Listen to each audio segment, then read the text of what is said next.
Bonjour à toutes et à tous, aux habitués et à ceux qui viennent pour ce quatrième webinaire autour d'éthique et de crise sanitaire, etc. Alors, je vous rappelle les règles du jeu. La participation ne se fera pas au fil de l'eau, puisque vous avez le constater, vos micros sont coupés, vos caméras aussi, vous êtes interdit de parole. Dans un sujet sur la démocratie, c'est assez cocasse, mais cette interdiction de parole est liée au fait du format réduit en temps et au fait aussi que ce n'est pas une conférence débat, c'est une conversation avec deux experts que vous devez voir sur vos écrans. Voilà. Donc, je me présente quand même, pour ceux qui ne connaîtraient pas, Jean-Michel Leray. Je suis le référent éthique régional pour la Mutualité française et vice-président de la conférence régionale santé et autonomie, puisque je préside la commission spécialisée de prévention. M'accompagne dans cet exercice Stéphanie Rameau, que vous voyez. Bonjour Stéphanie. Voilà, qui va se charger de récolter vos remarques, vos avis, et n'hésitez pas par l'onglet converser, donc par le chat, n'hésitez pas effectivement à l'utiliser. Voilà. Et dernier point pratique, concret, cette vidéo, comme les autres, est enregistrée et sera postée dans les jours à venir sur le site de la Mutualité française Pays de la Loire, et vous pourrez comme ça éventuellement la revoir ou la diffuser à ceux ou celles que vous pensez intéressés. Et je répète que les trois autres vidéos sont sur le site MFPL.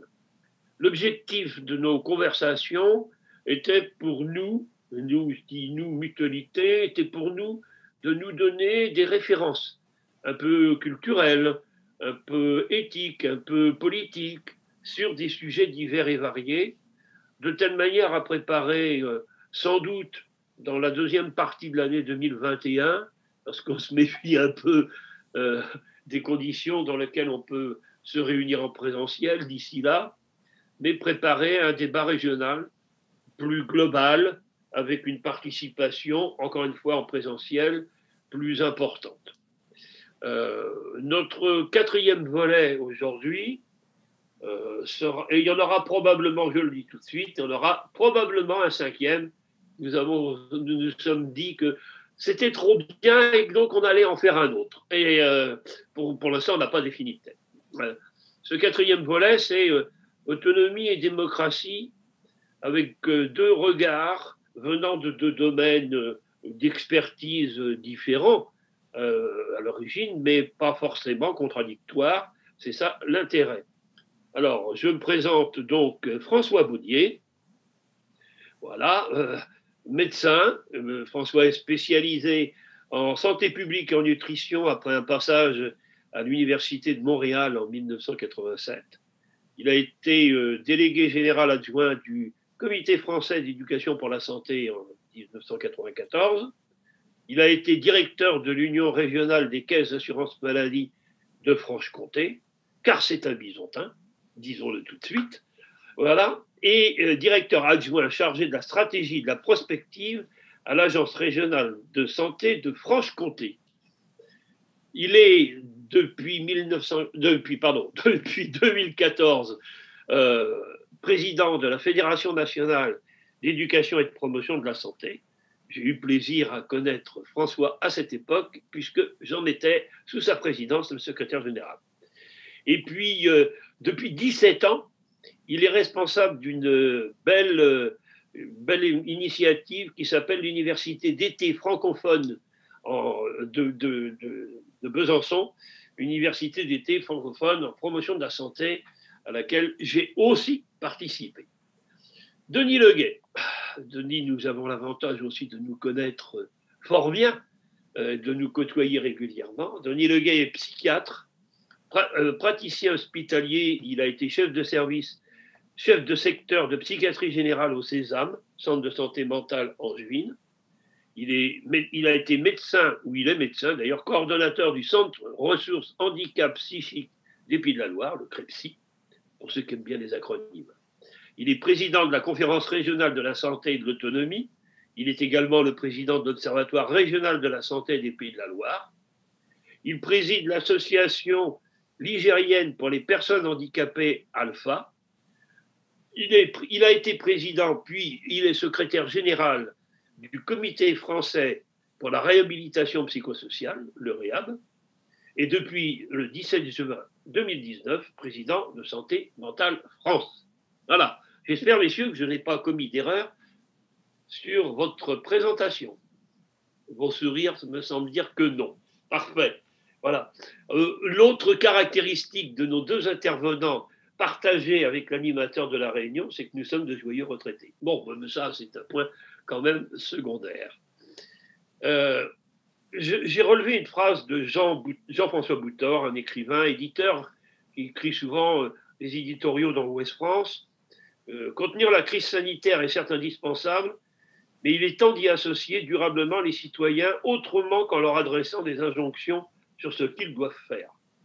Il a été très difficile de faire vivre la démocratie sanitaire dans la période qui vient de s'écouler. Alors, ma première interrogation vis-à-vis de nos intervenants, c'est de dire, mais comment on explique ce constat de cette difficulté? Est-ce que c'est simplement parce que la démocratie en santé n'a pas de légitimité fondamentale? Elle n'existe que comme ça, sur le papier ou au détour d'une loi, mais bon, elle ne serait qu'un alibi pour hors des périodes de crise, mais dès que les périodes de crise existent, passons aux choses sérieuses, évitons les discussions qui pourraient paraître oisives dans une forme comme ça. Ou est-ce que c'est une sorte de défiance? Méfions-nous d'une démocratie en santé et d'instances qui pourraient être un peu contrariantes par rapport à la puissance publique. Est-ce que la parole citoyenne est alimentée par la défiance envers la puissance publique et c'est un risque? Est-ce qu'il y a une faiblesse dans la confiance réciproque? Ça fait un ensemble, un gros panel de questions, mais voilà, votre point de vue, messieurs, sur cette première interrogation autour de cette légitimité de la démocratie en santé. François. C'est moi qui commence. Voilà.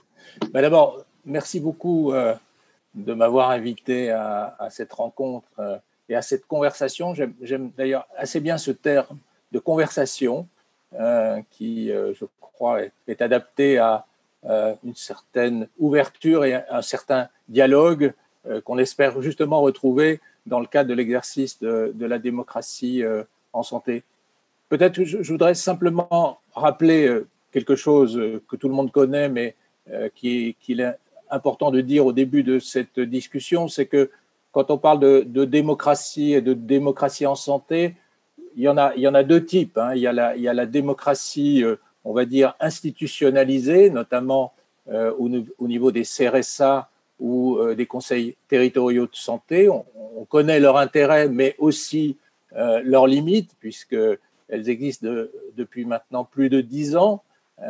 Et puis, il y a une démocratie autre, dont on parle d'ailleurs beaucoup aujourd'hui, qui est une démocratie citoyenne, plus participative. Je pense par exemple aux ateliers santé-ville, aux conseils citoyens, aux coopératives d'acteurs. Elle est vraiment nécessaire aujourd'hui, cette démocratie, mais elle est assez complexe à mettre en œuvre. Et j'aime bien ce qu'a dit un des membres de la Convention citoyenne pour le climat. D'ailleurs, je crois qu'il l'a dit lors d'un colloque à Nantes. Écouter l'avis extraordinaire de citoyens ordinaires. Et ça, je pense que c'est important, effectivement, pour enrichir le débat, d'écouter cet avis extraordinaire des citoyens ordinaires. Donc, cette démocratie sanitaire, en particulier la démocratie sanitaire institutionnelle, elle a été, je crois, au début de cette crise, il y a eu un effet de sidération. C'est-à-dire que cette crise, elle est arrivée soudainement, de manière quasiment explosive. C'est le phénomène épidémiologique de la croissance exponentielle, c'est-à-dire que la courbe des cas était relativement plate, puis tout d'un coup, elle a explosé, et ça a eu des tas de conséquences. Hein. On l'a vu et on s'en rappelle de l'afflux des malades dans les services d'urgence, des soins primaires qui ont été complètement paralysés pendant plusieurs semaines, des rues qui étaient vides, et puis même les acteurs de la promotion de la santé et la prévention, que je connais bien, en particulier les instances régionales d'éducation et de promotion de la santé, ont été pris un peu à contre-pied, parce que c'est vrai que la prévention, la promotion de la santé, ça s'exerce sur le temps long.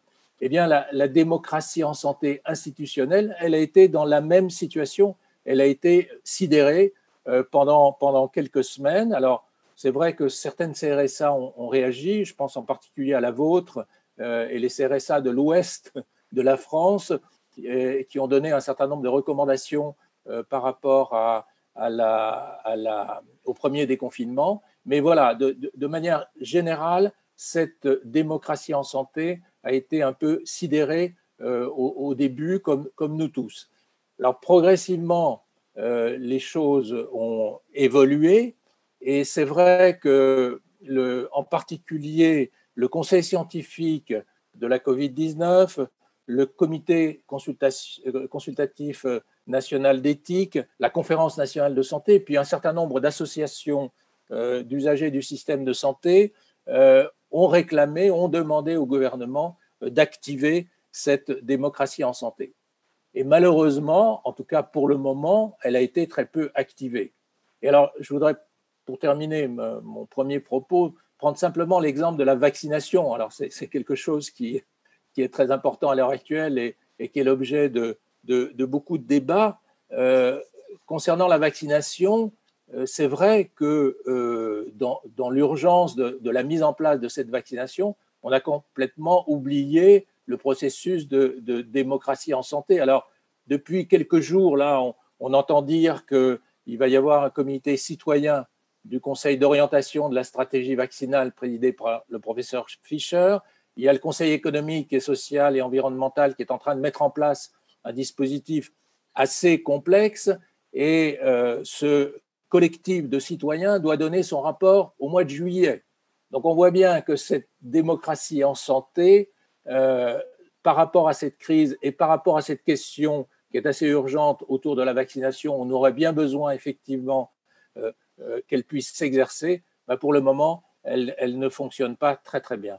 Et puis peut-être dernière chose, les chaînes de décision par rapport à cette crise sont quand même des chaînes de décision qui sont très centrées sur le gouvernement et sur les préfets. Et on a vu que dans ce contexte-là, même les ARS avaient parfois du mal à se faire entendre, les maires, les collectivités territoriales, et donc on voit bien que cette démocratie en santé est un petit peu bloquée. Ok. Denis, ton point de vue, alors, bien sûr, j'interpelle le président de la CRSA, mais j'interpelle aussi le citoyen engagé que tu es comme dans ta présentation de tout à l'heure. Oui. Merci Jean-Michel, et d'abord merci de ton invitation à participer à ce webinaire et à cette conversation. Oui, en entendant François Baudier, je me disais que je partageais, on va dire, l'ensemble de son analyse, avec des constats, on va dire, sur peut-être pas la défaillance de la démocratie sanitaire, mais quelque part d'une certaine immaturité des rapports entre la démocratie, les instances de démocratie sanitaire, peut-être aussi les citoyens et les pouvoirs publics qui orchestrent au fond la réponse à cette pandémie. Et j'en veux pour preuve, mais c'est, je vais dire, une banalité, c'est les 3 épisodes récurrents qui ont eu lieu avec la question des masques, avec la question des tests et aujourd'hui avec la question des vaccins, où on a l'impression que finalement la réflexion s'est tenue dans un cercle très restreint au niveau national, avec un président de la République qui a beaucoup consulté, un comité scientifique, un conseil scientifique qui a beaucoup réfléchi, mais tout ça est resté en relatif vase clos, ce qui a, on va dire, presque par débordement, induit tout un débat. Alors du coup, je lisais là sur le chat la remarque que finalement on en apprenait plus en écoutant les chaînes d'information continue ou bien les journaux que dans nos circuits, on va dire, institutionnalisés. Bon, on ne peut, à mon avis, considérer ça que comme un dysfonctionnement on va dire de l'échange citoyen. Alors, pour en revenir à ta question du début, qui est au fond quelle est la légitimité de la démocratie sanitaire aujourd'hui dans notre pays, c'est vrai qu'on ne fait pas beaucoup de comparaisons internationales, même si on voit un peu que tout le monde va un peu dans le même sens, mais on a des particularités. Les particularités, c'est que qu'on relève quand même, c'est effectivement cette espèce de tension qui existe entre une envie, un désir, une mobilisation citoyenne avec le souhait par les acteurs sociaux de pouvoir dire quelque chose, de pouvoir s'exprimer, de pouvoir infléchir éventuellement. Et puis, de l'autre côté, finalement, quelque chose qui reste très national, un peu opaque, où finalement les inflexions de politique ne sont pas mises sur la table, où on voit bien qu'il y a quand même une certaine navigation, forcément une navigation à vue, et on ne peut en vouloir à personne, c'est la nature même de la pandémie qui veut ça, mais qui fait que s'installe une sorte de défiance, oui, je suis assez d'accord avec ce mot, entre la base et le sommet, et entre le sommet et la base en même temps. C'est une défiance réciproque. Finalement, on va dire, les publics ont-ils confiance dans ce qui se dit? On a l'impression que ça n'est pas cru. Et en écho ou en miroir, les pouvoirs publics ont-ils confiance dans la démocratie sanitaire ou tout simplement dans la population, dans les publics ont-ils confiance pour pouvoir aussi, de là où ils sont, on va dire, proposer, entamer un dialogue. Et on a l'impression que non, voilà, c'est ça. Je pense que cette confiance-là, elle devrait exister. Alors bon, est-ce que c'est notre culture, on va dire, républicaine, citoyenne, avec quelque chose de très monarcho-bonapartiste, on va dire les choses comme ça. Est-ce que c'est finalement un certain étatisme qui est quand même la marque de notre fonctionnement démocratique? Voilà, est-ce que c'est quelque part une identité ou est-ce que c'est un talon d'Achille? Voilà, c'est des questions. En tout cas, ce qu'on se dit quand même, c'est que on n'est pas bien avec ça.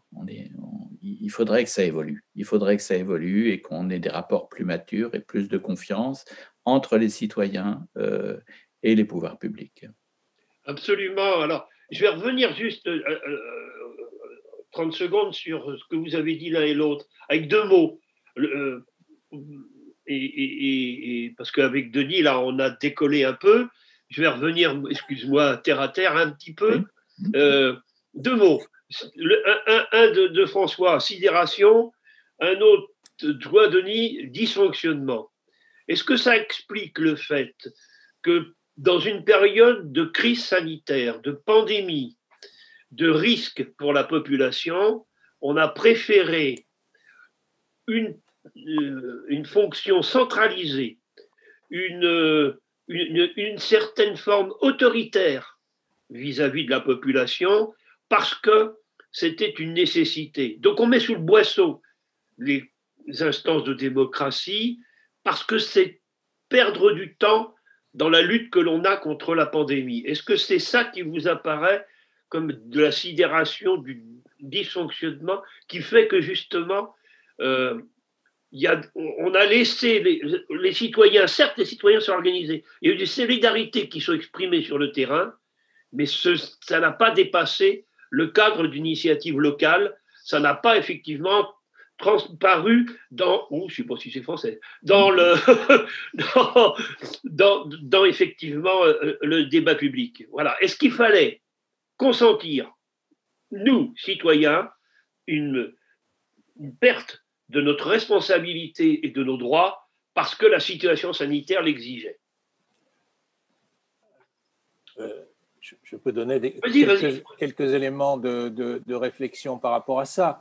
C'est sûr qu'au début de cette crise, du fait de cette augmentation exponentielle de la transmission du virus, il a fallu réagir de manière immédiate avec une concertation évidemment qui était obligatoirement assez limitée et aussi avec des mesures contraignantes. Alors ces mesures contraignantes, elles posent des problèmes d'éthique, hein, c'est-à-dire que l'obligation du confinement, l'obligation du port du masque, l'obligation d'avoir des attestations de sortie, c'est d'une certaine manière une perte de liberté, une perte d'autonomie, mais c'était sans doute nécessaire. Alors, beaucoup de gens le savent, nous qui œuvrons dans le champ de la promotion de la santé et de l'éducation pour la santé, ce n'est pas notre approche. Hein. On n'est pas, a priori, pour des mesures coercitives, on est plutôt pour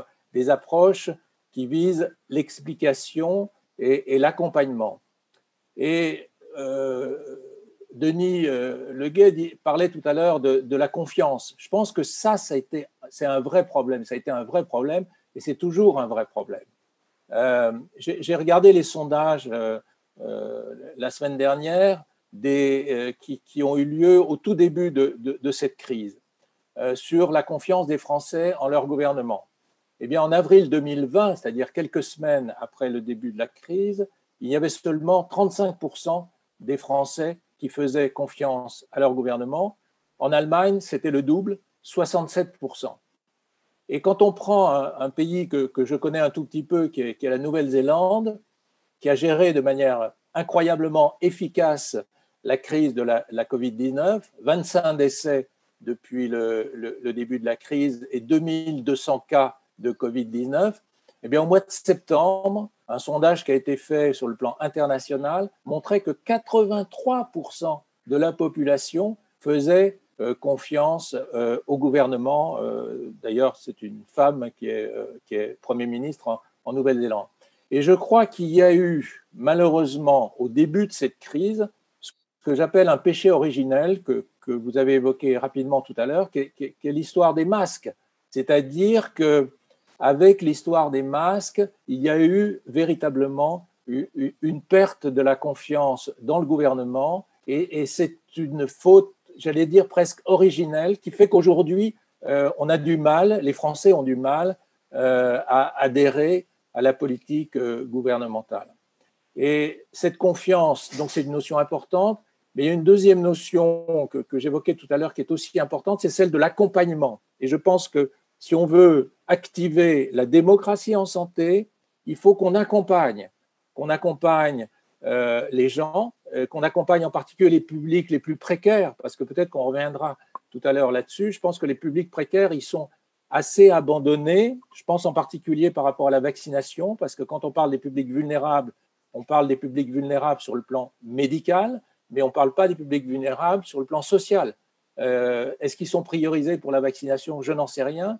Pourtant, dans tous les projets régionaux de santé, la lutte contre les inégalités sociales de santé est la priorité des priorités. Donc la notion d'accompagnement, sur laquelle on reviendra peut-être tout à l'heure, est une notion très très importante pour faire fonctionner cette démocratie en santé. Donc confiance et accompagnement.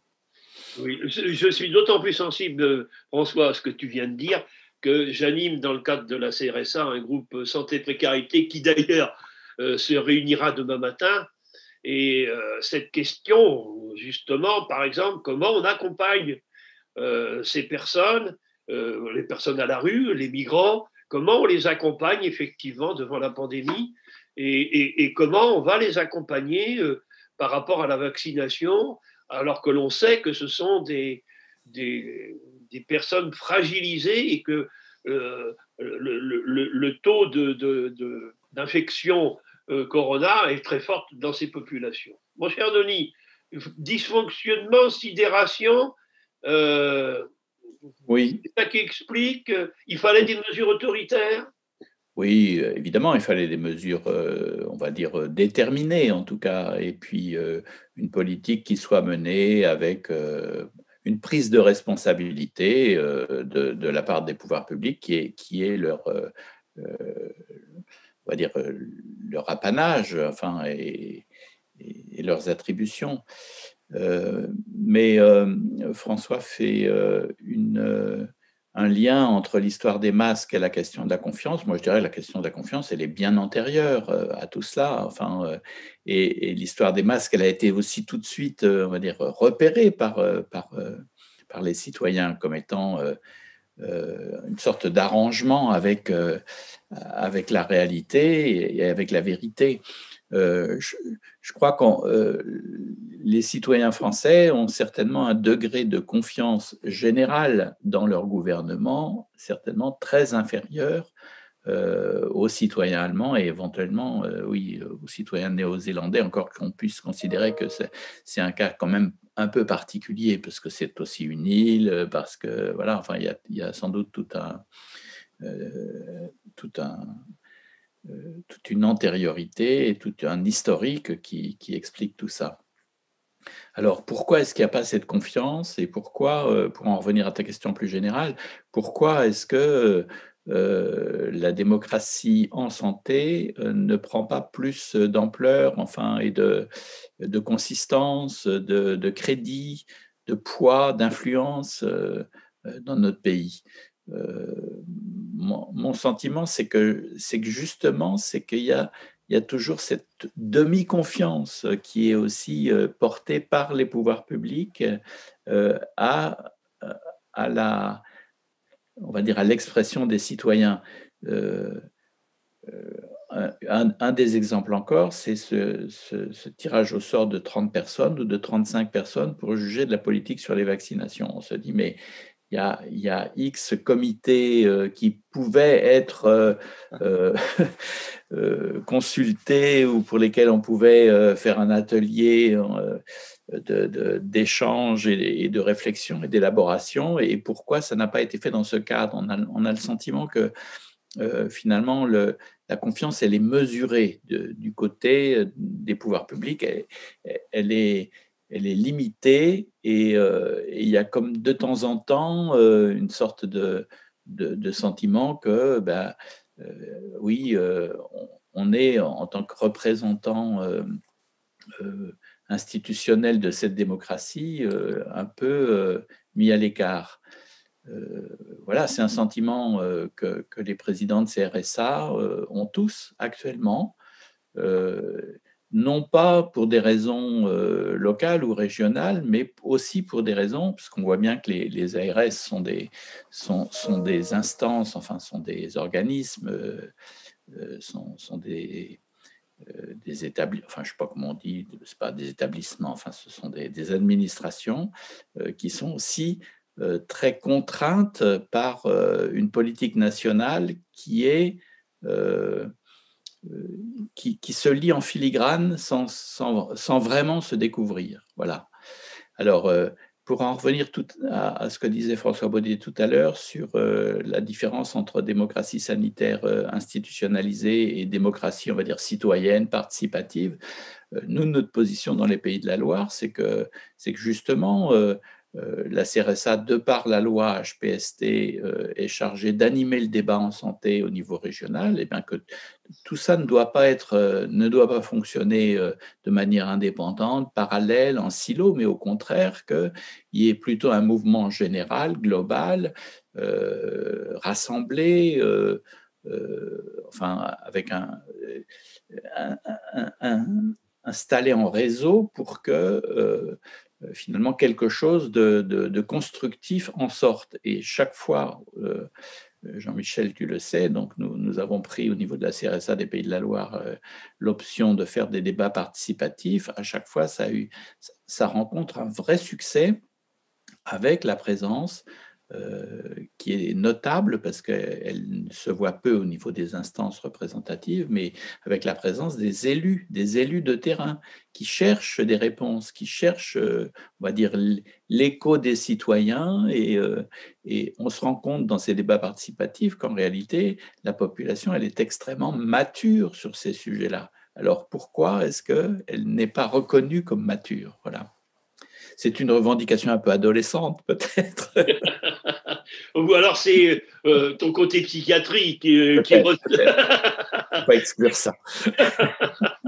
Non, bon, c'est un point important, effectivement, c'est-à-dire, alors je souscris à ce que dit Denis, hein, puisque avec lui, j'ai souvent animé, co-animé, et les ateliers participatifs que nous venons de finir, nous avons fini sur chacun des territoires, et je souscris au fait de dire que on rencontre une appétence là, hein, on voit des gens enthousiastes venir discuter, venir échanger, et il serait opportun que la puissance publique. Mais une question incidente comme ça, en vous écoutant, est-ce que la démocratie en santé, finalement, n'est pas à l'image de la démocratie tout court, c'est-à-dire de la démocratie politique, de la démocratie représentative, à l'image, effectivement, de la conscience politique, du transfert vers des élus, on le voit avec un taux de participation aux élections qui est extrêmement faible.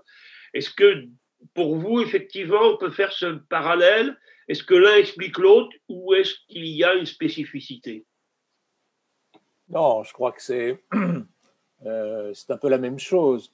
La différence, là, c'est que on est dans un contexte très particulier, une situation de crise absolument inédite. Et donc, la pratique de la démocratie en général et la pratique de la démocratie en santé doit se faire à la lumière de cette crise, ce qui est un peu complexe, c'est vrai.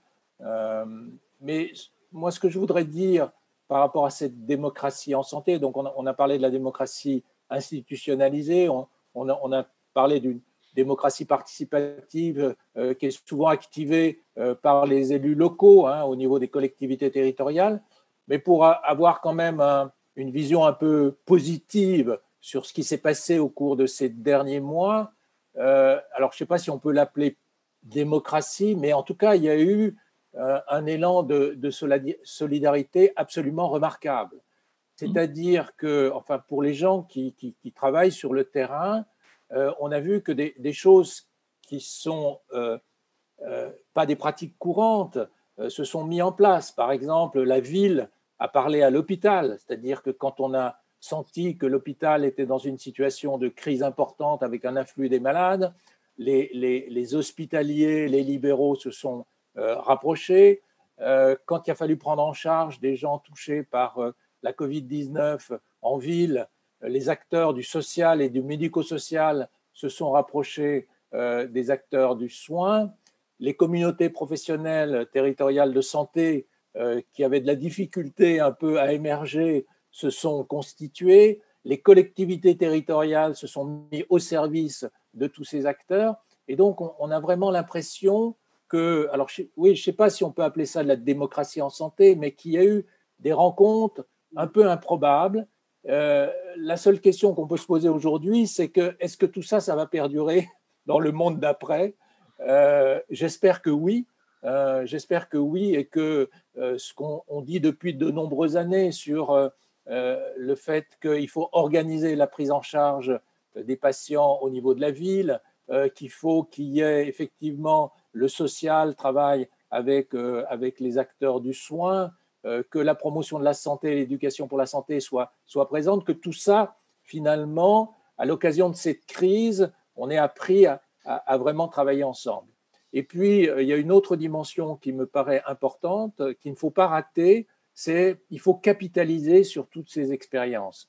Et là, c'est le monde peut-être de la recherche, le monde de la recherche interventionnelle, qui devrait lui aussi être beaucoup plus activé pour qu'on puisse bénéficier de tout ce qu'on a pu apprendre au cours de cette crise. Et en tout cas, moi, j'ai participé par exemple à un séminaire avec des acteurs de soins primaires par rapport à cette crise. Et ce qu'ils rapportaient était tout à fait extraordinaire et correspond à ce que j'ai essayé de décrire là, c'est-à-dire vraiment des rencontres qui sont improbables, j'allais dire en temps normal, qui font que les gens se parlent et que finalement une certaine démocratie en santé s'exerce sur le terrain.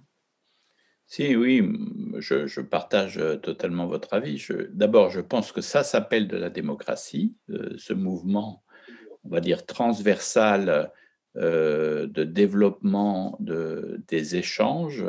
Vous posiez la question de savoir si ça allait perdurer. Moi, j'en ai la conviction. Ces pratiques et puis ces usages qui se sont développés à la faveur, si on peut dire les choses comme ça, de cette pandémie, ont montré qu'il y a une grande, on va dire, potentialité de développement à cette subsidiarité des décisions et des prises d'initiative. Donc, moi, je suis plutôt optimiste de ce côté-là. Je pense qu'on ne reviendra pas en arrière. Et la démocratie en santé, elle a cette particularité, cet avantage, et qui est aujourd'hui quand même quelque part aussi une faiblesse, qui est qu'elle n'est pas infiltrée par, pardon, par des considérations partisanes. Il y a bien de temps en temps, ici ou là, des tentatives, on va dire, de politisation au sens partisan, qui retardent les choses plus qu'ils ne les mobilisent. Mais malgré tout, on voit que le dialogue qui s'instaure, la réflexion, le partage, la progression de certaines idées que François, vous avez énoncées, elle avance à la faveur, au fond, de ces échanges nouveaux, en effet, qui inaugurent quelque chose qui va être, à mon avis, un nouveau rapport des citoyens avec leurs biens communs, enfin avec leurs objets communs, avec et l'hôpital est un objet, on va dire maintenant, commun, mais aussi les soignants de premier recours, c'est aussi un bien commun.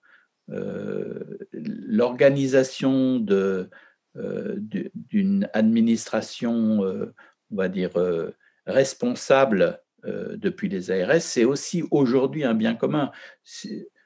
Imaginons simplement que cette pandémie soit arrivée à l'époque où on avait encore l'ADRAS, l'URCAM, etc., toutes ces instances qui ont été fondues dans les ARS. On voit un peu la catastrophe que ça aurait pu. Bon, quelque part, malgré, on va dire, toutes les insatisfactions qu'on pourrait leur exprimer, les ARS ont tenu quelque chose. Enfin, voilà, même si elles ne sont pas reconnues aujourd'hui, comme vous dites, dans leur, comment dire, dans leur légitimité aussi. Pour elles aussi, il y a un procès en légitimité qui est fait. Mais donc, pour moi, on a franchi une sorte de marche et on redescendra pas l'escalier, c'est pas possible. Donc, alors, le problème, c'est que peut-être cette pratique de la démocratie, on va dire, de terrain, participative, citoyenne, non partisane, c'est finalement quelque chose, c'est un objet assez inédit dans notre vie démocratique française. J'en vois pas tellement d'autres exemples. Bon, il y a les conseils économiques et sociaux et environnementaux, peut-être, qui ont aussi cette vision comme ça, un petit peu transversale, économique, avec une mise en perspective. Mais il n'y a pas tellement, au fond, d'autres lieux où peut se construire quelque chose de l'ordre d'un consensus, voilà. Enfin, Ça me permet de faire une transition. oui, je voyais que tu avais envie de dire quelque chose. Bien commun, oui, c'est vrai. Mais en même temps, est-ce que la démocratie, en santé ou autre d'ailleurs, est-ce qu'elle peut vivre quand la société est aussi fracturée qu'elle l'est aujourd'hui? Hein, je fais référence à un webinaire dans lequel j'ai participé où était Didier Fassin et où on a parlé de crise morale de la société. C'est-à-dire, l'intérêt public est-il plus fort que les intérêts privés? Est-ce que les intérêts catégoriels l'emportent sur le bien commun? Voilà. Est-ce que ça vous semble être une des explications pour lesquelles la démocratie, d'une façon générale, mais en santé, n'arrive pas à dépasser. Alors, Denis, tu as une vision très optimiste, eh bien, je la partage, mais est-ce que Par c'est. choix. Comment? Par choix. Par choix, Oui, voilà. pas forcément par analyse. Voilà. Donc, oui, c'est à ça que renvoie mon interrogation. Est-ce qu'on a aujourd'hui réellement les moyens de dépasser les clivages?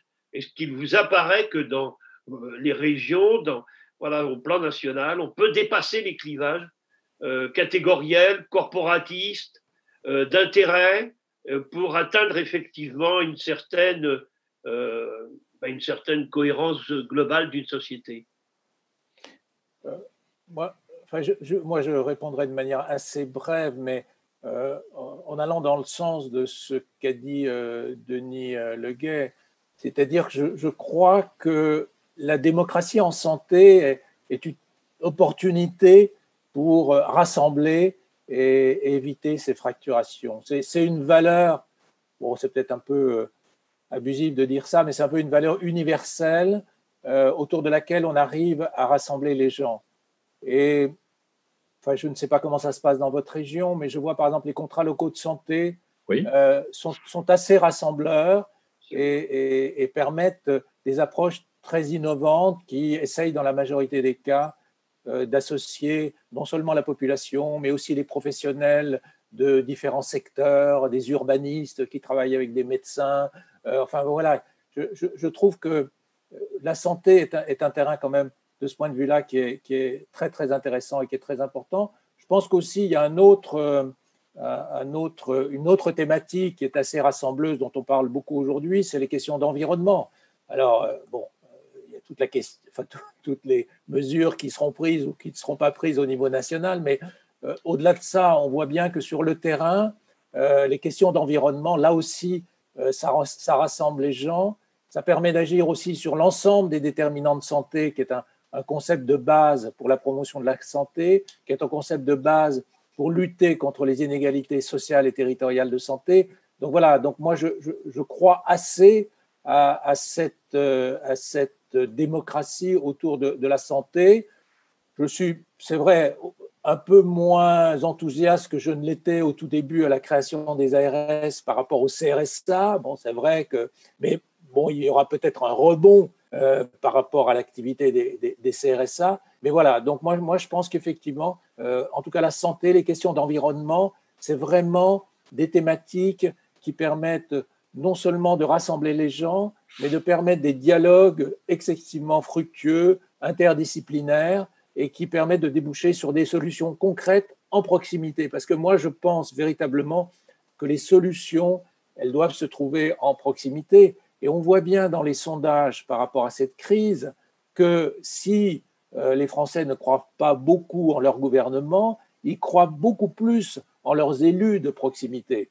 Et en tout cas, dans tous les débats auxquels j'ai pu participer, tout le monde mettait en avant le rôle essentiel des collectivités territoriales, des communes, des liens qui se faisaient entre le monde de la santé, les élus, etc.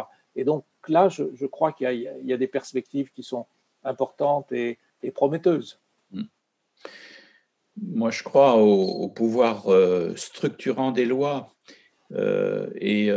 Avec la loi HPST d'un côté et la loi de modernisation du système de santé, dite loi Touraine, on a en 10 ans, on va dire, mis sur pied des outils de construction, de partage, de concertation, de réflexion collective, de mise en valeur, oui, de l'intelligence collective, comme on dit maintenant pompeusement, qui ont transformé les choses, et aussi parce que c'était mûr chez les professionnels de santé, c'était mûr dans l'esprit des pouvoirs publics peut-être et de l'administration en général, et c'était mûr aussi du côté des usagers qui se sont structurés énormément depuis 10 ans. Donc, il y a quelque chose là qui me fait dire qu'effectivement, on ne reviendra pas en arrière.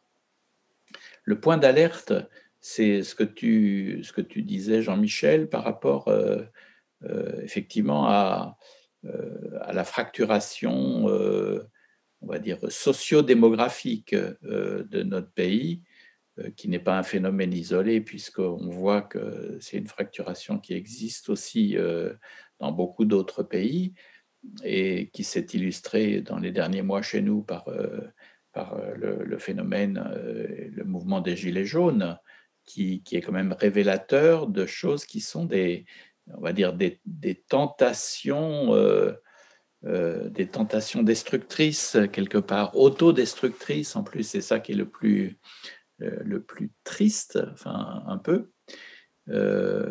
Et comment éviter ça? Alors, je crois réellement qu'on est dans quelque chose de systémique là, et il faut interroger justement ce qu'on évoquait au départ de l'ordre de la place de chacun, du dialogue entre citoyens, bon, quelque part là.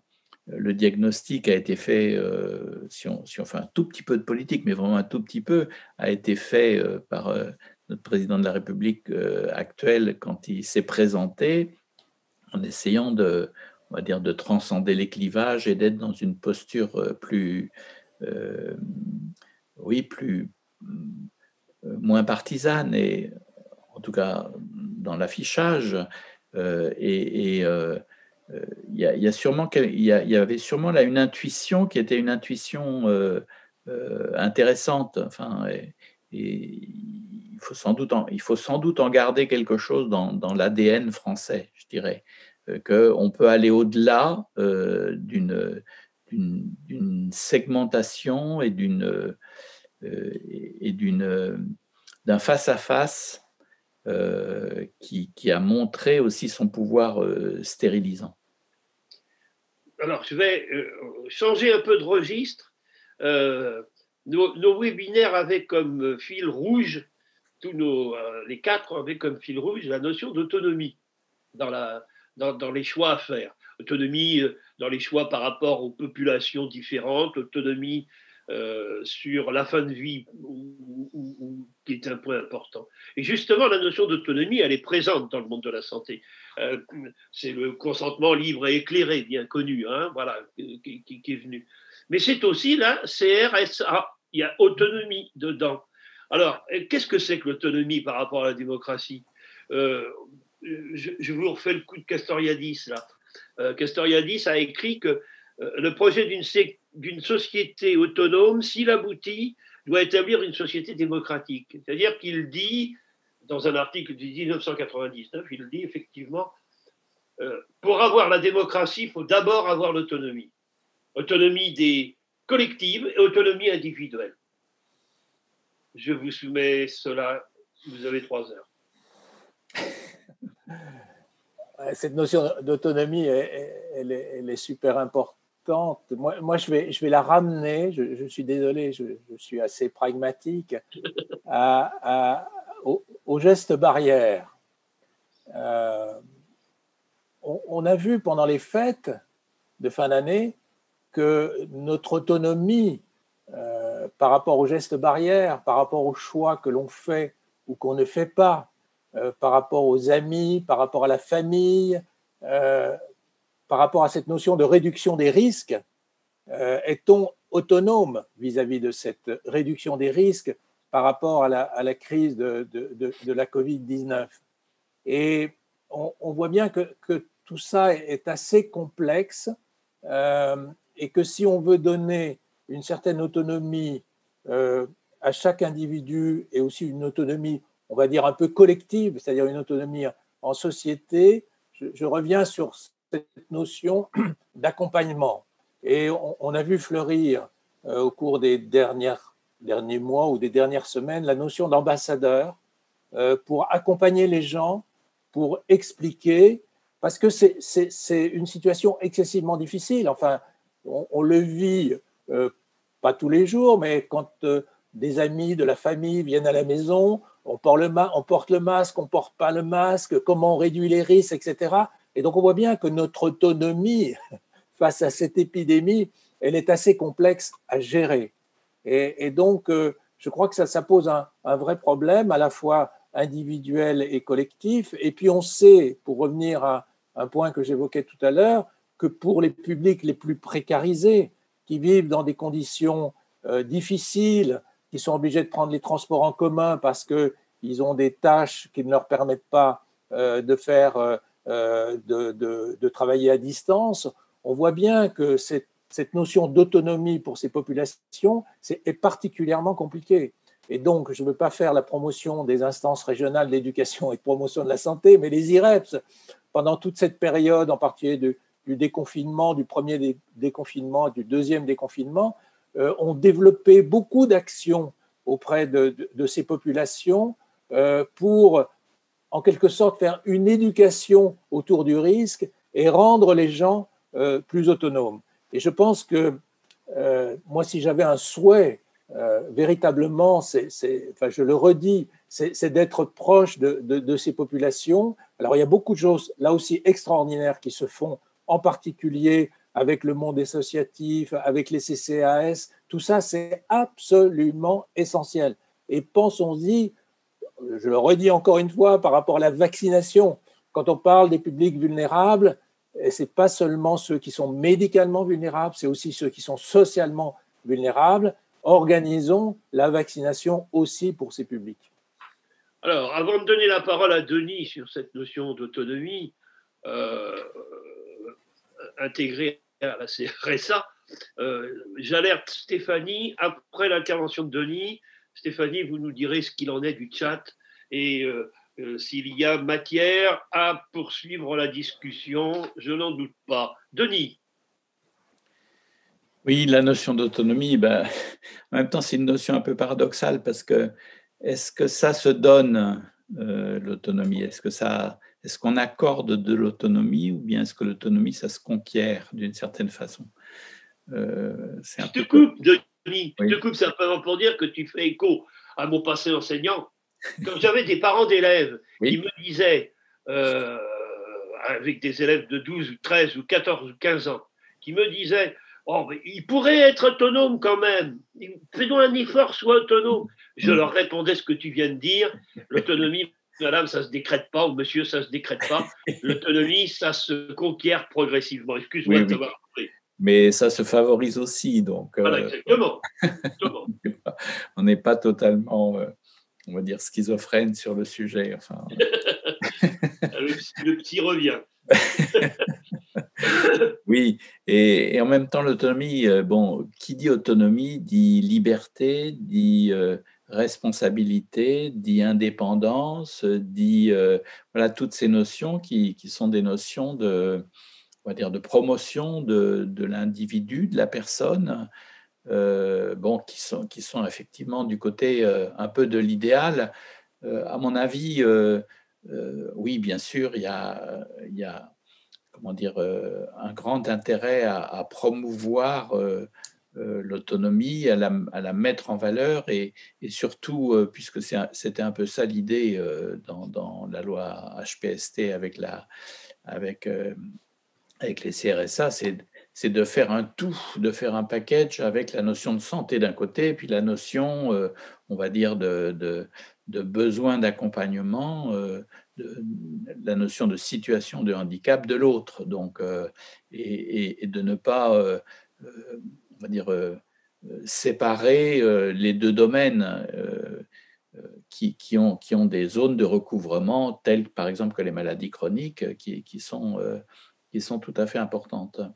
Alors, oui, l'autonomie, c'est finalement une sorte comme ça, d'horizon que l'on doit s'efforcer de développer, de favoriser.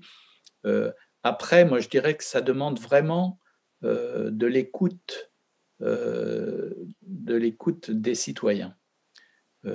Et voilà, de l'écoute des citoyens. Très bien. Alors, Stéphanie, est-ce qu'il y a des éléments à ressortir du chat pour nos deux intervenants? Oui, alors beaucoup de réflexions qui vont dans le sens des analyses qui ont été partagées par nos deux intervenants. Par contre, peut-être deux questions qui permettent de prolonger un petit peu votre discussion. Une question concernant justement l'autonomie des CRSA, donc l'autonomie vis-à-vis de l'Agence régionale de santé, une autonomie en fait à conquérir qui permettrait notamment de faire venir les élus locaux dans cette instance, puisqu'ils sont relativement absents, hein, il faut bien le dire.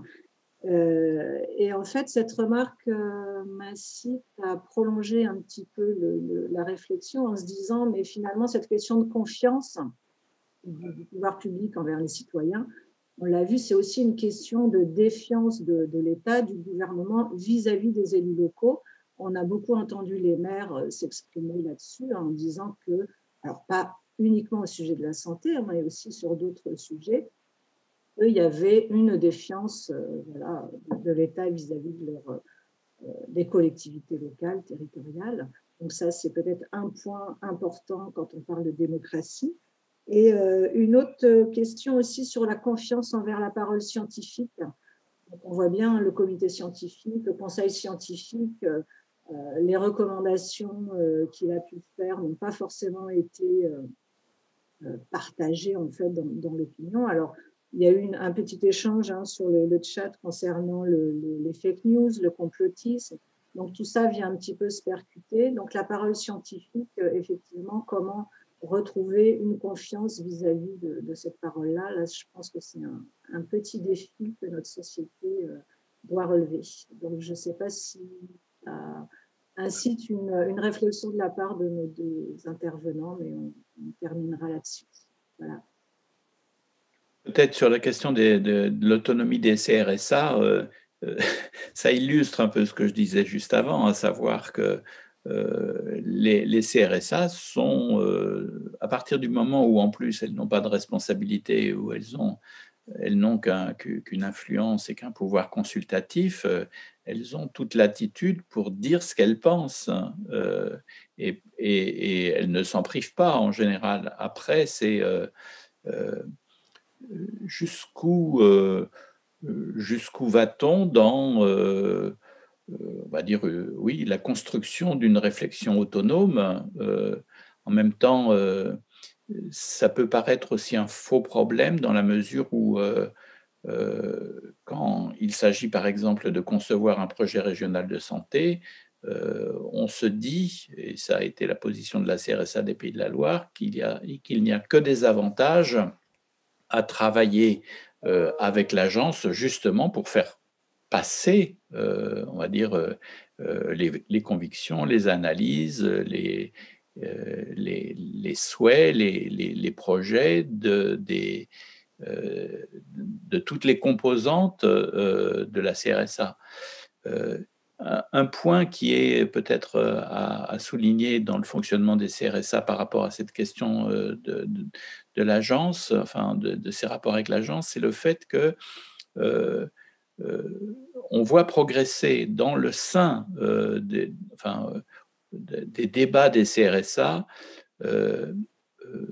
une connaissance mutuelle entre les acteurs qui est tout à fait positive, constructive, et qui change réellement le type de rapport qu'on peut avoir, qui sans doute n'est pas pour rien non plus dans finalement tout le travail transversal de dialogue entre le secteur privé et le secteur public, le secteur hospitalier et les secteurs libéraux, le champ du handicap et le champ de la médico-social d'un côté et puis le champ sanitaire de l'autre.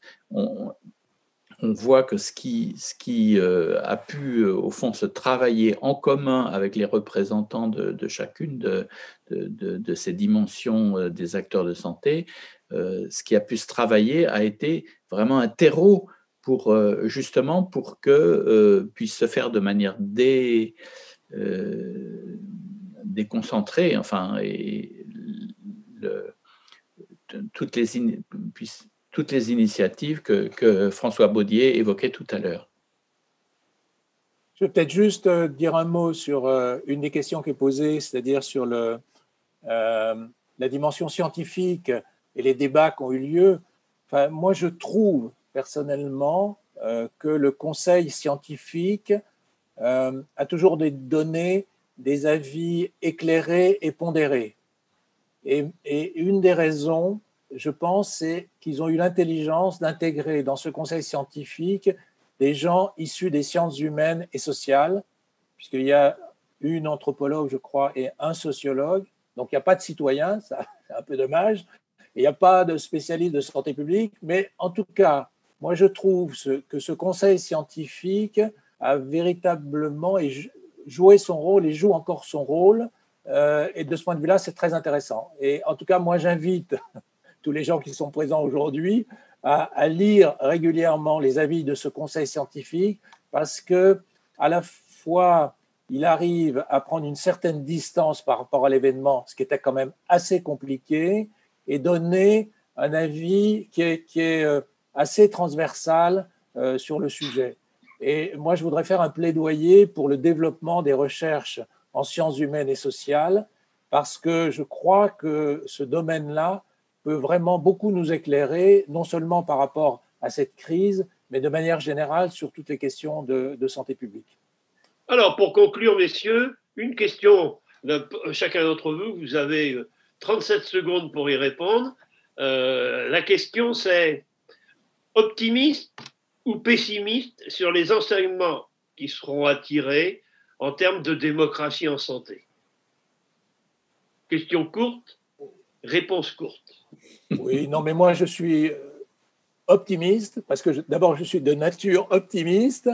Donc, je pense qu'on va faire avancer les choses par rapport à un certain nombre de sujets que j'ai évoqués tout à l'heure, mais aussi par rapport à la démocratie en santé. Mais il est évident qu'il faudra qu'il y ait des évolutions, même par rapport à la CRSA.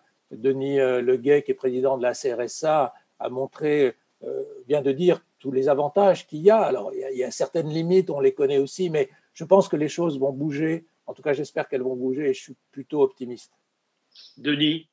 Optimiste aussi. Je pense que la tendance lourde, au fond, quand même, depuis 15 ans, c'est la construction d'espaces de rencontres, d'élaboration collective qui ont apporté une maturité dont je parlais tout à l'heure et une capacité, on va dire, collective qui n'existait pas avant et on ne reviendra pas en arrière. Ben, je suis également, je m'inscris dans le clan des optimistes et ne serait-ce que pour une raison, j'ai évoqué tout à l'heure mon passé d'enseignant. Qu'est-ce que j'aurais aimé ou qu'est-ce que j'aimerais que dans le cadre de l'éducation, on ait une conférence régionale de l'éducation et de l'autonomie. Bon, voilà, ça me plairait quand même bien, justement pour ce que tu as dit, Denis, arriver à dépasser les clivages, les postures, arriver effectivement à mettre des gens en situation de dialogue. Messieurs, merci.